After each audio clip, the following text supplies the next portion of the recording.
سورہ بقرہ آیت نمبر 4۔ وَأَنفِقُوا فِي سَبِيلِ اللَّهِ وَلَا تُلْقُوا بِأَيْدِيكُمْ إِلَى التَّهْلُكَةِ وَأَحْسِنُوا اللَّهَ يُحِبُّ الْمُحْسِنِينَ۔ 10واں حکم جہاد میں انفاق ہے، جہاد میں بھی اللہ کے راستے میں خرچ کرنا۔ جہاد جو ہے ایسی کوشش لتکون کلمۃ اللہ ہی العلیٰ، جس کی بنیادی وجہ یہ ہو، اس نے کوشش کی کہ اللہ کا کلمہ بلند ہو جائے، اس کو جہاد کہتے ہیں۔ تو جہاد میں بھی خرچ کرنا چاہیے۔ اس آیت میں یہ حکم ہے وَأَنفِقُوا فِي سَبِيلِ اللَّهِ، اور خرچ کرو راہ خدا میں۔ وَلَا تُلْقُوا بِأَيْدِيكُمْ إِلَى التَّهْلُكَةِ، لا تلقوا نہ ڈالو بِأَيْدِيكُمْ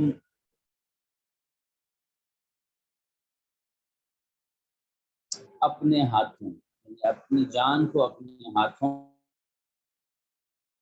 إِلَى التَّهْلُكَةِ ہلاکت بھی، وَأَحْسِنُوا، اور کام اچھی طرح کرو، إِنَّ اللَّهَ يُحِبُّ الْمُحْسِنِينَ، بے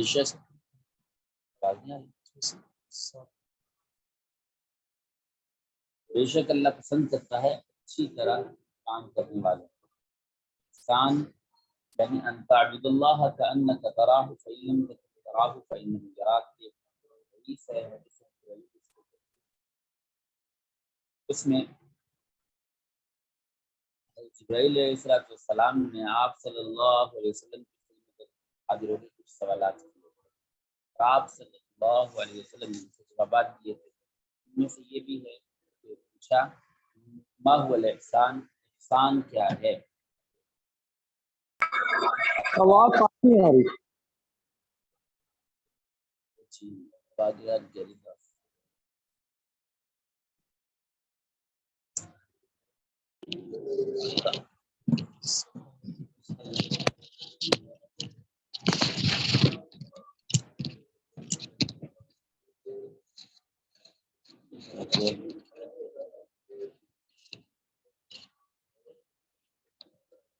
جی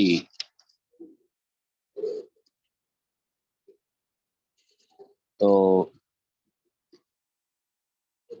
عرض کر رہا تھا کہ ایک حدیث ہے، حدیث جبرائیل، اس میں ارشاد فرمایا کہ حضرت جبرائیل علیہ السلام نے آپ کی خدمت میں آ کے سوال پوچھے تھے اور آپ صلی اللہ علیہ وسلم نے جواب دیے تھے۔ ان میں یہ بھی پوچھا کہ ما هو الاحسان، کہ احسان کیا ہے؟ تو آپ صلی اللہ علیہ وسلم نے ارشاد فرمایا ان تعبد اللہ کأنک تراہ فإن لم تکن تراہ فإنہ یراک۔ درجہ احسان یہ ہے، محسن آدمی وہ ہے، یعنی کہ درجہ احسان تک جو پہنچا ہوا ہو، وہ ہے جو تاکہ تعبد اللہ کأنک تراہ، تم ایسے عبادت کرو کہ تم اللہ کو دیکھ رہے ہو، تعبد اللہ کأنک تراہ، کہ تم اللہ کو دیکھ رہے ہو، اور اگر یہ بات نہیں ہوتی تو کم از کم اتنا ہو کہ اللہ مجھ کو دیکھ رہا ہے۔ خیر، ان اللہ یحب المحسنین، اور اللہ پسند کرتا ہے اچھی طرح کام کرنے والوں۔ تفسیر، اور تم لوگ جان کے ساتھ مال بھی خرچ کیا کرو اللہ کی راہ یعنی جہاد میں، اور اپنے آپ کو اپنے ہاتھوں تباہی میں مت ڈالو کہ ایسے مواقع میں جان و مال خرچ کرنے سے بزدلی یا بخل کرنے لگو، جس کا نتیجہ یہ ہوگا کہ تم کمزور ہو جاؤ گے اور مخالف قوی ہو جائے گا، جو کہ عین تباہی ہے۔ اور جو کام کرو اچھی طرح کیا کرو، مثلا اس موقع پر خرچ کرنا ہے تو دل کھول کر خوشی سے اچھی نیت کے ساتھ خرچ کرو، بلا شبہ اللہ تعالیٰ پسند کرتے ہیں اچھی طرح کام کرنے والوں کو۔ وَأَتِمُّ الْحَجَّ وَالْعُمْرَةَ لِلَّهِ، اور پورا کرو حج اور عمرہ اللہ کے واسطے۔ فَإِنْ أُحْصِرْتُمْ فَمَسْتَيْسَرَ مِنَ الْهَدْيِ، فَإِنْ أُحْصِرْتُمْ، پھر اگر تم روک دیے جاؤ، فَمَسْتَيْسَرَ مِنَ الْهَدْيِ، تو تم پر ہے جو کچھ کہ میسر ہو قربانی سے۔ ما استیسر، ما وہ چیز جو استیسر آسانی سے ہو، من الحدی قربانی سے۔ فمن کان منکم مریضا،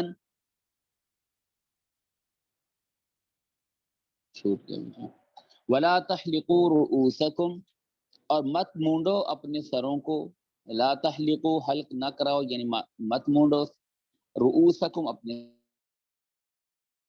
یبلغ الہدی محلہ حتی یبلغ یہاں تک کہ پہنچ چکے الہدی قربانی محلہ اپنے ٹھکانے پر فمن کان منکم مریضا او بہ اذی من رأسہ کہ جو کہ تم میں سے بیمار ہو یا اس کو تکلیف ہو سر کی ففدیۃ من صیام او صدقۃ او نسک تو فدیہ دے روزے یا خیرات یا قربانی سے، یعنی اگر کسی وجہ سے سر کو منڈوا نہ سکتا ہو تو پھر فدیہ دینا ہے، من صیام روزے رکھے، او صدقۃ یا کچھ صدقہ کرے، او نسک یا اس کے بدلے میں قربانی کرنی پڑے گی ایک بکری کی۔ فَإِذَا أَمِنْتُمْ پھر جب تم امن سے ہو، فَمَنْ تَمَتَّعَ بِالْعُمْرَةِ إِلَى الْحَجِّ تو قرآن مجید ہے اور ایسے کلام بہت مشکل ہے۔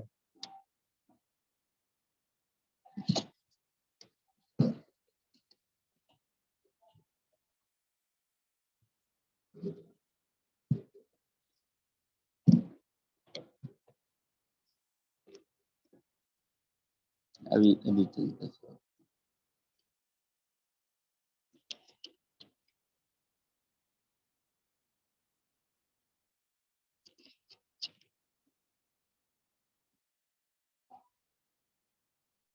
جی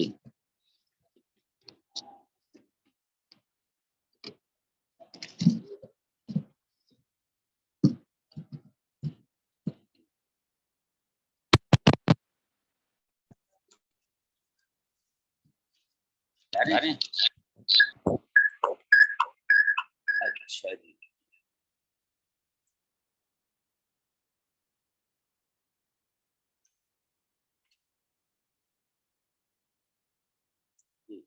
فَإِذَا أَمِنْتُمْ پھر جب تم امن سے ہو، فَمَنْ تَمَتَّعَ بِالْعُمْرَةِ إِلَى الْحَجِّ تو جو کوئی فائدہ اٹھائے عمرہ سے حج تک، فَمَا اسْتَيْسَرَ مِنَ الْحَجِّ تو اس پر ہے جو کچھ میسر ہو قربانی سے، فَمَن لَّمْ يَجِدْ تو جو نہ پائے قربانی، فَصِيَامُ ثَلَاثَةِ أَيَّامٍ فِي الْحَجِّ وَسَبْعَةٍ إِذَا رَجَعْتُمْ تو روزے ہیں 3 دن کے حج کے دنوں میں اور 7 روزے جب تم لوٹنے لگے۔ تِلْکَ عَشَرَةٌ کاملہ یہ پورے 10 ہوئے۔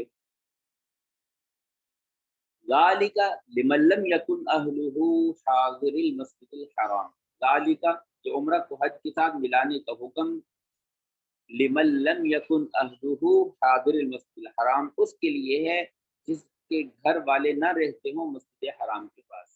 وَاتَّقُوا اللَّهَ وَاعْلَمُوا ڈرتے رہو اللہ سے اور خوب جان لو ان اللہ شدید العقاب کہ بے شک اللہ سخت عذاب والا ہے۔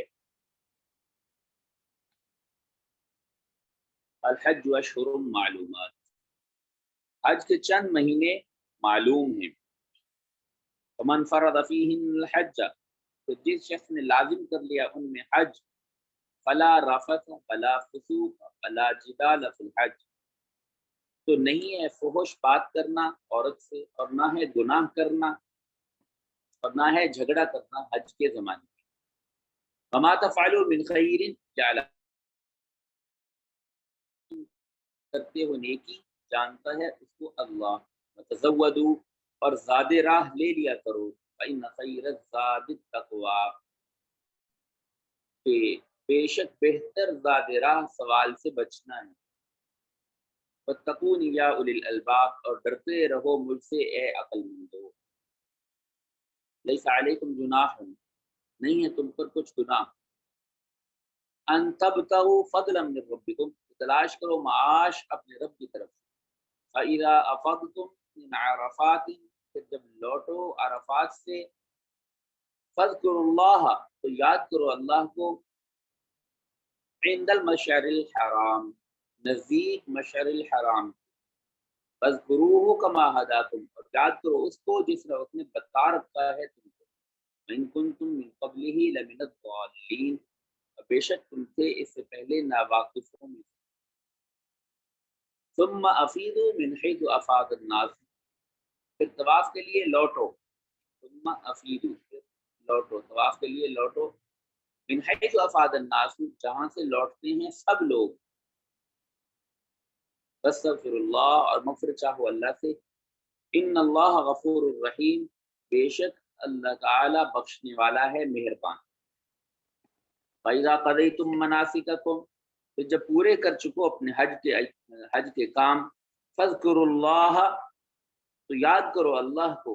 كَذِكْرِكُمْ آبَاءَكُمْ أَوْ أَشَدَّ ذِكْرًا، مثل تمہارے یاد کرنے اپنے باپ دادوں کو، بلکہ اس سے بھی زیادہ یاد کرو. فَمِنَ النَّاسِ مَن يَقُولُ، پھر لوگوں میں سے کوئی تو کہتا ہے ربنا آتینا، اے ہمارے رب دے ہم کو دنیا میں.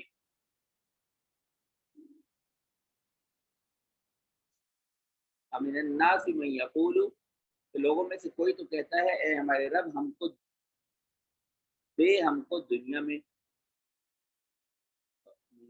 ربنا آتنا فی الدنیا وما له فی الآخرۃ من خلاق، اور نہیں ہے اس کے لیے آخرت میں کچھ حصہ. منہم من یقول، اور ان میں سے کوئی ایسا ہے جو کہتا ہے ربنا آتنا فی الدنیا حسنہ، اے ہمارے رب دے ہم کو دنیا میں بہتری. وفی الآخرۃ حسنۃ، اور آخرت میں بہتری. وقنا، اور بچا ہم کو عذاب النار، آگ کے عذاب سے. اولئک لہم نصیب مما کسبوا، انہی لوگوں کے واسطے حصہ ہے. اولئک، یہی وہ لوگ ہیں، انہی لوگوں کے واسطے، لہم کے واسطے، نصیب مما کسبوا، حصہ ہے اپنی کمائی سے. واللہ سریع الحساب، اور اللہ جلد حساب لینے والا ہے. واذکروا اللہ فی ایام معدودات، اور یاد کرو اللہ کو گنتی کے چند دنوں میں. فمن تعجل فی یومین، پھر جو کوئی مینا سے مکہ کو جلدی چلا گیا. فلا اثم علیہ، پھر جو کوئی مینا سے مکہ کو چلا گیا فی یومین، دو ہی دن میں. فلا اثم علیہ، تو نہیں کچھ گناہ اس پر. من تأخر، اور جو کوئی پیچھے رہا. فلا اثم علیہ لمن اتقى، تو کچھ گناہ نہیں اس پر بھی. لمن اتقى، یہ سب باتیں اس کے لیے ہیں جو ڈرتا ہے. واتقوا اللہ، اور ڈرتے رہو اللہ سے. وَاعْلَمُوا، اور جان لو، انکم الیہ تحشرون، بے شک تم سب کسی کے پاس جمع کیے جاؤ گے. کام کو اچھے سے کر رہے ہیں.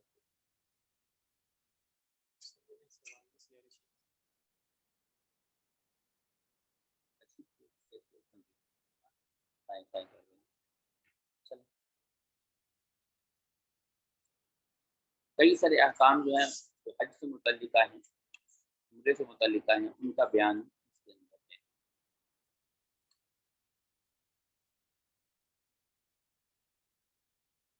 تفسیر، اور جب حج یا عمرہ کرنا ہو تو اس حج اور عمرہ کو اللہ تعالیٰ کے راضی کرنے کے واسطے پورا پورا ادا کیا کرو.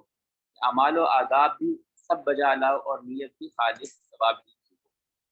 پھر اگر کسی دشمن کی جانب سے یا کسی مرض کے سبب سے حج و عمرہ کے پورا کرنے سے روک دیے جاؤ، تو اس حالت میں یہ حکم ہے کہ قربانی کا جانور جو کچھ میسر ہو اس کو حرم میں ذبح کراؤ، اور حج و عمرہ کی جو وجہ اختیار کر رکھی تھی اس کو ترک کر دو. اس کو احرام کھولنا چاہیے تھی. یہ بات اچھی سے سمجھ لینے کی ہے کہ حج و عمرہ جو وجہ اختیار کر رکھی تھی اس کو کر دو. اگر کسی وجہ سے ایسی کوئی صورت پیش آ جائے کہ حج کے لیے جا رہا تھا، راستے میں دیر ہو گئی، یا کسی نے زبردستی روک لیا ایئرپورٹ پہ، وغیرہ وغیرہ کئی صورتیں ہو سکتی ہیں، تو پھر اب کیا کرے؟ احرام سے نکلنا تو ہو نہیں سکتا جب تک کہ حج یا عمرہ پورا نہ کرے. تو اس کو احصار کہتے ہیں. تو اس کا حکم ہے کہ آدمی قربانی حرم میں ذبح کرے، اگر خود نہیں جا سکتا کسی کو، آج کل تو آسان ہے، ٹیلی فون کر کے بکنگ کرا دے، پیسے جمع کرا دے، جمعیات خیریہ بہت ساری ہیں یہ کر دیتی ہیں۔ اور اس کے بعد پھر جو وضع اختیار کر رکھی تھی حج و عمرہ کی، یعنی ان سلے کپڑے پہننا، بال نہیں کاٹنے، لہذا بال کاٹ لیے اور سلے کپڑے پہن لیے، یہ مطلب ہے احرام کھولنے کا۔ ہمارے ہاں کہتے ہیں احرام باندھنا مطلب چادریں باندھنا، اور احرام کھولنا یعنی وہ چادریں کھول دینا اور دوسرے کپڑے پہن لینا، یہ احرام باندھنا احرام کھولنا نہیں ہوتا۔ احرام باندھنا کہتے ہیں حج یا عمرے کی نیت سے تلبیہ پڑھ دینا، یہ احرام بندھ گیا، چاہے بیٹھے بیٹھے شلوار قمیض کے اندر ہی کر دیا، شلوار قمیض پہنے بیٹھا ہے، سلے ہوئے کپڑے پہنے بیٹھا ہے جو انسانی حیت پہ سلے ہوئے ہیں، اور بیٹھے بیٹھے حج یا عمرے کی نیت سے تلبیہ پڑھ دیا، لبیک اللہم لبیک لبیک لا شریک لک لبیک ان الحمد والنعمت لک والملک لا شریک لک، تو اس کا احرام بند گیا۔ احرام باندھنا یعنی چند ایک حرمت کی چیزوں کو لازم کر لینا، اور احرام کھولنا یعنی وہ جو خاص وجہ تھی اس کی شرائط میں سے ہے، احرام تو بند گیا، اور احرام کی شرائط میں سے ہے کہ اب کوئی کپڑے ایسے نہ ہوں جو جسم کی حیت پہ سلے ہوں، خوشبو اب نہیں لگانی وغیرہ وغیرہ، اس کی پھر شرائط ہیں۔ تو اس پہ عمل کیسے ہوگا؟ اس طرح کے احرام باندھنے سے پہلے ہی چادریں باندھ لی جائیں۔ عام طور پہ لوگ پھر یہ سمجھتے ہیں کہ چادریں باندھنے کو احرام باندھنا کہتے ہیں۔ اب پھر یہ مسئلہ بھی پوچھتے ہیں جی احرام باندھا ہے اور اب گرمی لگ رہی ہے، واش روم گئے تو وہاں پہ پانی بہا سکتے ہیں یا نہیں، وہاں پہ نہا سکتے ہیں کہ نہیں؟ ان کا خیال ہے کہ اگر چادریں کھول کے لٹکائیں گے تو احرام کھل جائے گا۔ نہیں، احرام نہیں کھل رہا۔ تو احرام باندھنا چادریں باندھنے کو نہیں کہتے، بلکہ حج یا عمرے کی نیت سے تلبیہ پڑھ لینے کو کہتے ہیں۔ اس کی یعنی جو ضروری پھر باتیں ہیں، ضروری تقاضا ہے، اس میں سے ہے کہ کپڑا وغیرہ نہ لگائی جائے وغیرہ وغیرہ۔ اور احرام کھولنا، وہ بھی چادریں کھولنے کو نہیں کہتے کہ جی احرام کھول کے آپ کیا کریں، چٹی پڑ گئی، نہیں، ایسا کچھ نہیں ہے، بلکہ احرام کھولنا کہتے ہیں اس جو خاص رعایتوں کی اپنے پا پابندی لازم کر لی تھی حج یا عمرے کے لیے، اس سے نکل آنا۔ اور اس کا عام حج یا عمرے میں تو حکم یہ ہے کہ آخر میں جب اعمال پورے ہو جائیں حج یا عمرے کے، اس کے بعد سر منڈا دیں اور احرام یعنی کھل گیا، سر منڈا دیا جو ممنوعات احرام میں سے تھا، اور سر منڈا دیا تو سر منڈانا گویا کہ احرام کا کھلنا ہے۔ اب چاہے وہی دو چادریں پہنے رکھے، چاہے سلے کپڑے پہن لے، جو بھی مرضی۔ یعنی کہنا صرف یہ تھا کہ احرام باندھنا چادریں باندھنے کو نہیں کہتے، بلکہ حج عمرے کی جو ضروری قیود ہیں ان کو لازم کر لینے کو کہتے ہیں۔ اور احرام کھولنا چادریں کھولنے کو نہیں کہتے، بلکہ وہ جو حالت احرام تھی شرعاً ایک حالت، اس کو ختم کر دینے کو کہتے ہیں۔ تو کہتے ہیں کہ اس حالت میں، احصار کی حالت میں حکم یہ ہے کہ قربانی کا جانور جو کچھ میسر ہو اس کو حرم میں ذبح کراؤ، اور حج و عمرہ کی جو وضع اختیار کر رکھی تھی اس کو ترک کر دو۔ اس کو احرام کھولنا کہتے ہیں، جس کا طریقہ شرع میں سر منڈانا یا بال کٹوانا ہے۔ اور یہ نہیں کہ رکاوٹ پیش آتے ہی فوراً احرام کھول دو، بلکہ اپنے سروں کو احرام کھولنے کی غرض سے اس وقت تک مطلب مؤخر کر کے منڈواؤ جب تک کہ وہ قربانی کا جانور جس کی ذبح کا اس حالت میں حکم تھا اپنے موقع پر نہ پہنچ جائے، اور وہ موقع حرم ہے کہ اس قربانی کا جانور حدود حرم ہی میں ذبح کیا جا سکتا ہے۔ وہاں اگر خود نہ جا سکے تو کسی کے ہاتھ بھیج کر یا حرم میں موجود کسی شخص کو کہہ کر ذبح کرایا جائے۔ جب جانور ذبح ہو جائے اس وقت احرام کھولنا جائز ہوگا۔ البتہ اگر کوئی تم میں سے کچھ بیمار ہو یا اس کے سر میں کچھ زخم یا درد یا جوؤں وغیرہ کی تکلیف ہو، اور اس بیماری یا تکلیف کی وجہ سے پہلے ہی سر منڈانے کی ضرورت پڑے، تو اس کو اجازت ہے کہ وہ سر منڈا کر فدیہ یعنی اس کا شرعی بدلہ دے دے، یعنی خواتین روزے سے یا 6 مسکینوں کو فی مسکین صدقہ فطر کے برابر یعنی نصف سا گیہوں خیرات کے طور پر دے دینے سے، یا ایک بکری ذبح کر دینے سے۔ پھر جب تم امن کی حالت میں ہو، خواہ تو پہلے ہی سے کوئی خوف و مزاحمت پیش نہیں آئی یا ہو کر جاتی رہی، تو اس صورت میں حج و عمرہ کے متعلق قربانی کرنا ہر ایک کے ذمہ نہیں ہے، بلکہ خاص جو شخص عمرہ سے اس کو حج کے ساتھ ملا کر منتفع ہوا ہو، یعنی ایام حج میں عمرہ بھی کیا ہو اور پھر حج کیا ہو، غرض قران کیا ہو یا تمتع کیا ہو تو فقط اس پر واجب ہے کہ جو کچھ قربانی میسر ہو ذبح کرے، اور جس نے صرف عمرہ کیا ہو یا صرف حج کیا ہو اس پر حج یا عمرہ کے متعلق کوئی قربانی نہیں۔ اس کو حج افراد کہتے ہیں۔ صرف حج یہاں سے گئے، عمرہ باندھا، احرام باندھا اور حج کرنے چلے گئے، تو اس کو افراد کہتے ہیں۔ اور جس نے صرف عمرہ کیا ہو یا صرف حج کیا ہو یعنی حج افراد، اس پر حج یا عمرہ کے متعلق کوئی قربانی نہیں۔ پھر ایام حج میں حج و عمرہ کو جمع کرنے والوں میں سے جس شخص کو قربانی کا جانور میسر نہ ہو، مثلا غریب ہے، تو اس کے ذمہ بجائے قربانی کے 3 دن کے روزے ہیں ایام حج میں، جو کہ 9 تاریخ ذی الحجہ تک ہوتے ہیں، اور 7 دن کے روزے ہیں جبکہ حج سے تمہارے لوٹنے کا وقت آ جائے، یعنی حج کر چکو، خواہ لوٹنا ہو یا کہ وہیں رہنا ہو۔ یہ پورے 10 دن کے روزے ہوئے۔ اور یہ بھی یاد رکھو کہ ابھی جو حج و عمرہ کے ملانے کا حکم ہوا ہے، یہ ملانا ہر ایک کو درست نہیں، خاص اس کے لیے ہے جس کے اہل و عیال مسجد حرام یعنی کعبہ کے قرب و نواح میں نہ رہتے ہوں، یعنی حدود حرم مکہ میں ان کا وطن نہ ہو۔ اور ان سب احکام کی بجا آوری میں اللہ تعالیٰ سے ڈرتے رہو کہ کسی امر میں خلاف ورزی نہ کرو، اور خوب جان لو کہ بلا شبہ اللہ تعالیٰ بے باکی اور مخالفت کرنے والوں کو سخت سزا دیتے ہیں۔ وقت حج اور تاکید زاد راہ۔ افعال حج کا زمانہ چند مہینے ہیں جو مشہور و معلوم ہیں۔ ان میں سے ایک شوال، دوسرا ذوالقعدہ، تیسرا ذی الحجہ کے پہلے 10 دن ہیں۔ تو جو شخص ان ایام میں اپنے ذمہ حج مقرر کر لے یا حج کا احرام باندھ لے تو پھر اس شخص کو حج کے دنوں میں بیوی سے نہ کوئی فحش بات کرنا جائز ہے اور نہ کوئی نافرمانی درست ہے، اور نہ کسی قسم کا نزاع اور جھگڑا زیبا ہے۔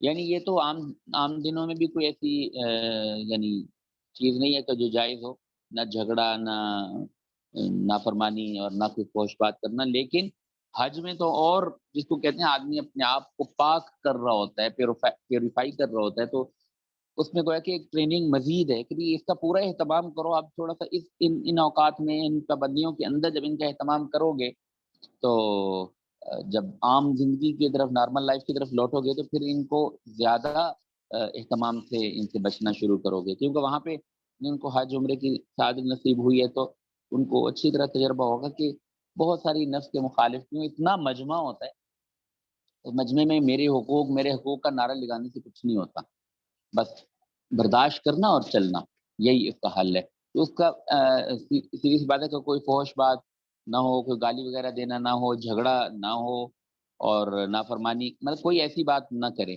اگر کرے گا تو اپنا حج اپنا خراب ہو جائے گا۔ تو وہاں پہ اس بات کی گویا کہ ایک مشق ہے، تو کہا کہ جو کوئی حج کرے تو نہ کوئی فحش، لا رفث ولا فسوق ولا جدال، اور نہ کسی قسم کا نزاع اور جھگڑا زیبا ہے، بلکہ اس کو چاہیے کہ ہر وقت نیک ہی کاموں میں لگا رہے، اور جو نیک کام کرو گے خدا تعالیٰ کو اس کی اطلاع ہوتی ہے تو اس کا ثمرہ تم کو عنایت ہوگا۔ اور جب حج کو جانے لگو تو زاد راہ یعنی خرچ ضرور ساتھ لے لیا کرو۔ سب سے بڑی بات اور خوبی خرچ میں گداگری سے بچے رہنا ہے۔ اور اے ذی عقل لوگو، ان احکام کی تعمیل میں مجھ سے ڈرتے رہو اور کسی حکم کے خلاف مت کرو۔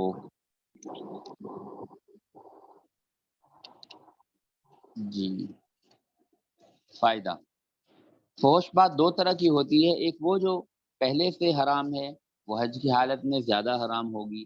دوسرے وہ جو پہلے سے حلال تھی، جیسے اپنی بیوی سے بے حیائی اور بے حجابی کی باتیں کرنا، حج میں یہ بھی درست نہیں۔ بے حیائی سے مراد یہ ہے کہ عام زندگی میں، نارمل لائف میں کسی دوسرے سے وہ باتیں نہیں کر سکتا جو بیوی سے اللہ نے جائز دائرے کے اندر جائز کر دی ہیں، تو حج کے دنوں میں یہ بھی کرنا جائز نہیں۔